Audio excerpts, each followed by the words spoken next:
In the seven previous chapters, God has been giving to Moses what the people would need to worship him, giving them the design of this beautiful tabernacle, all the altars that they would need, the Ark of the Covenant, the recipe for the incense, setting apart people and gifting them to make all this stuff. God knows that we are built to worship Him. That's a basic component of being a human. And we see it in our society, right? I mean, people worship the Lord, people worship other gods still. People worship other people. They worship political parties. They worship themselves, frankly, and the comfort and security that they can bring into their own lives. We were made to worship. Well, even as God is setting this all up with Moses on the mountain, uh, the people are getting restless to worship. They gathered around Aaron and said, "Come, make us gods who will go before us. As for this fellow Moses who brought us up out of Egypt, we don't know what happened to him." Wow. I feel like Aaron could have pointed, right up the mountain and said, "Guys, see that cloud right up there? That's where Moses is talking to God on your behalf." Aaron didn't do that. Aaron didn't say, "Listen, I was at dinner with God. We don't want to do this."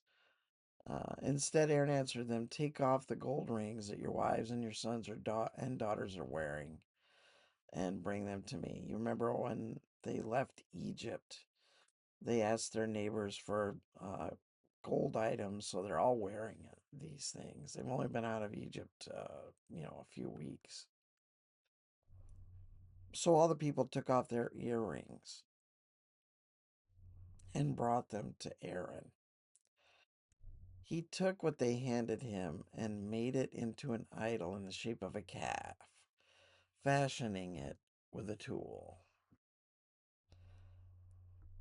Then they said, "These are your gods, Israel, who brought you up out of Egypt." Really? The calf god? God dealt with that during the 10 plagues when the cattle of the Egyptians got sick and died. God says, "I'm stronger than the calf god." They forgot all of that. So there's a partnership going on here, starting with the people. The people come to Aaron and say, "Do this." I would like to think that Aaron resisted, but scripture doesn't give that indication.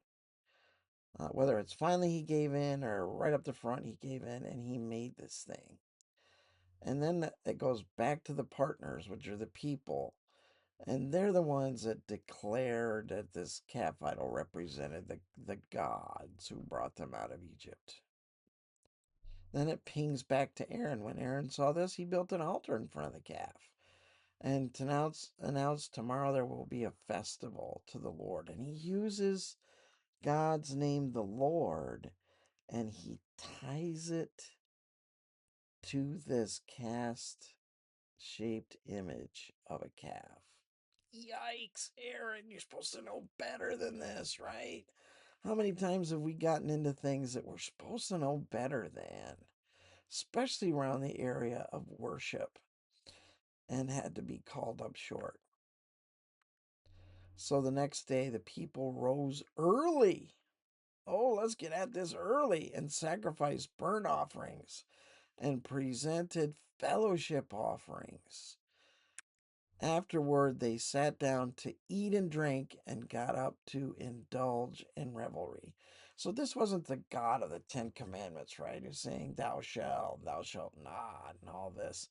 This is a God that once they get their offerings presented, they can do what they want in the name of this God. They sat down to eat and drink, and they got up to indulge in revelry, which really didn't have anything to do with worship of the calf, or certainly not the worship of the true God. We as humans are built to worship, and because we are fallen humans living in a world where sin has been introduced and embraced, without help, we are going to mangle that worship every time. And that has an effect on us, has an effect on our understanding of God, understanding of ourselves, understanding of the world. Well, we'll see how this all works out. There's going to be some uncomfortable moments, to say the least, in the rest of chapter 32. May the Lord add his blessing to this reading of his word.